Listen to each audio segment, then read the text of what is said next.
Where's the Tinder Swindler in 2022? He goes by the name Simon Leviev, and with his smooth tactics to romance and mystify ladies, he totally won over hearts by pretending to be the king of diamonds, allowing him to dupe women out of millions of dollars.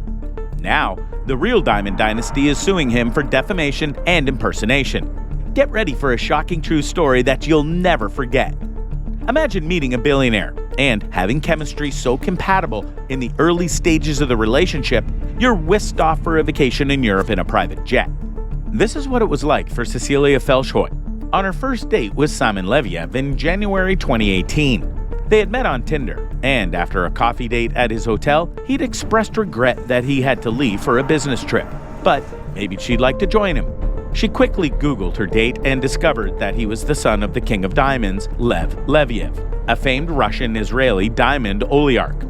That quickly prompted her to accept the once-in-a-lifetime proposition. She quickly went home and packed a bag while his chauffeur waited. It was the beginning of a dreamlike romance that would ultimately leave her heartbroken, deceived, and more than $200,000 in debt. The true crime story was so shocking, Netflix has funded its crime documentary, The Tinder Swindler, and it allows Cecile along with Pernelia Solsham and Aileen Charlotte, just three of Simon Leviev's many victims, to tell their stories to the world. The man himself was born Shimon Hayat in Bnei Brak, a city just east of Tel Aviv. Knowing full well that he was not even slightly related to the Diamond King, he still opted to change his name to Simon Leviev, the Israeli diamond tycoon family. His name change was prompted initially as he fled Israel in 2011 to avoid going to trial for fraud-related crimes he committed in his early 20s. As a fugitive, he fled to Finland. And just like a tiger can't change its stripes, or a scorpion can't resist stinging others, the Tinder Swindler began running the scheme now outlined in Netflix's new documentary. In 2015, he was confined to prison in Finland for 2 years after swindling 3 women. Upon his 2017 release, the convict headed back to his fatherland, where he escaped arrest and made a full 180 back to Europe. And that's where Cecilia's story begins. According to the Netflix documentary, his scheme was simple, yet also intricate. First, he would meet women on Tinder and lead them to believe he was a wealthy heir working in the dangerous diamond business. After he'd piqued their interest and stirred their romantic desires, he'd begin long-distance relationships. All the while, he was traveling for work. He was living lavishly on the dime of his previous victims.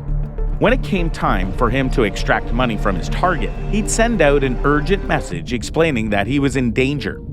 These messages would accompany videos of his bodyguard bleeding and bruised. In the panic, his girlfriends would be instructed to fork over funds.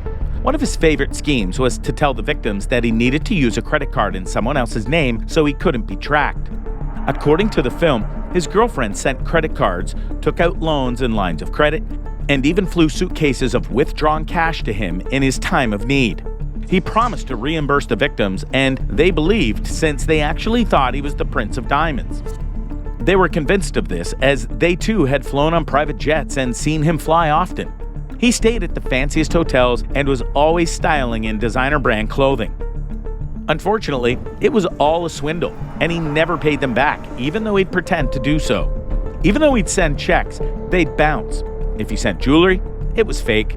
If there was a bank transfer, it never went through.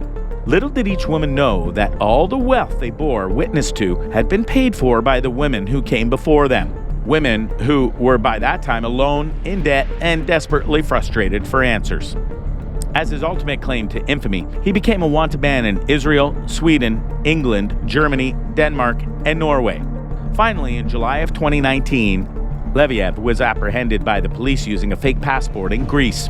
He was then extradited back to Israel. When it was time to answer for his crimes, he denied all charges against him. He was quoted saying, "I have the right to choose whatever name I want. I never presented myself as the son of anyone, but people used their imaginations." In defense of himself, he told Israel's Channel 12 News, "Maybe their hearts were broken during the process. I never took a dime from them. These women enjoyed themselves in my company. They traveled and they got to see the world on my dime." But the court of law differed. And in December of 2019, he was convicted of theft, fraud, and forgery of documents in Israel. Charges from 2011, unrelated to his crimes across Europe, and sentenced to 15 months in prison. With a sentence just a little more than a year, and on record for good behavior, he only spent 5 months in jail. Pernilla Solholm of Finland, one of his alleged victims, was quoted saying with reproach, "How can you give trust to a man like that, who escaped from Israel twice? A man that deceived and swindled women in Europe for hundreds of thousands of euros. Where's the justice?"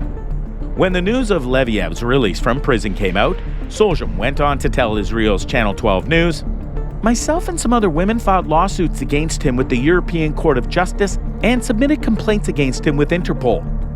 Then, another victim was quoted saying, "Private investigators and Interpol people are waiting for him to leave Israel to arrest him.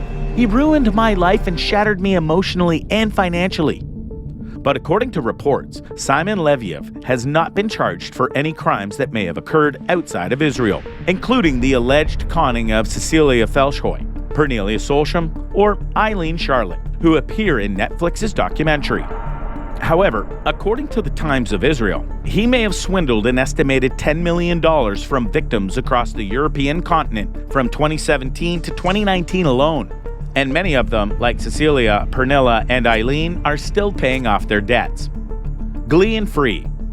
As for now, the 31-year-old lives gleefully free in Israel and is currently dating Israeli model Kate Conlon. Before the documentary premiered, his account was active with nearly 100,000 followers. But as he became more infamous, Leviev deactivated his Instagram and other channels of social media. Before deleting his Instagram account, he wrote, "Thank you for all your support. I will share my side of the story in the next few days when I have sorted out the best and most respectful way to tell it, both to the involved parties and myself. Until then, please keep an open mind and heart." As for more info straight from the horse's mouth, Leviev spoke out in a new interview with Inside Edition, claiming that the Tinder Swindler documentary isn't an accurate account of the events that took place. He was quoted saying, "They present it as a documentary, but in truth, it's like a completely made-up movie. I'm not a Tinder swindler. I was just a single guy that wanted to meet some girls on Tinder. I'm not this monster. People don't know me, so they cannot judge me. I'm the biggest gentleman in the world." Calls of retribution from the Diamond Dynasty. He was able to pretty much get away scot-free with only 5 months in prison. But there's another burden he faces, and it's quite formidable. The real Leviev Diamond family filed a multi-million-dollar lawsuit against Simon Leviev in Tel Aviv for defamation, invasion of privacy, breach of trademarks, and impersonation. Shaget Leviev, the daughter of Lev Leviev, told the press, "Shimon Hayat is a fraud who stole our family's identity and has tried to exploit our good name to con victims out of millions of dollars. He has no relation to the Leviev family and has no affiliation with our company LLD Diamonds." The family is hoping that their lawsuit will force Simon to face justice and get the sentence he deserves. The Diamond Dynasty's attorney is also hell-bent on seeking justice, as it was confirmed that the attorney intends to add more lawsuits in the near future. In response to the accusations from the Diamond Dynasty, a representative for Simon the Tinder Swindler was quoted saying, "Simon believes the family is just trying to insert themselves in the narrative for publicity after the show's success, and that Simon also legally changed his name in 2015 and looks forward to this getting thrown out in court." To settle the score once and for all, Simon Leviev has signed a contract with agents and publishing companies to write his own book, which is expected to elaborate his side of the story. He also intends to host a podcast in which he offers dating do's and don'ts. There's also been gossip that he plans to star in a show in which women compete for his love. Although many see him as a con artist, his talent agent disagrees. She was quoted saying, "I was intrigued with the Netflix story. I saw the world's greatest salesman, but it left me with a lot of unanswered questions and was very biased. I believe there are two sides to every story, and everyone should have the chance to tell their side of the story."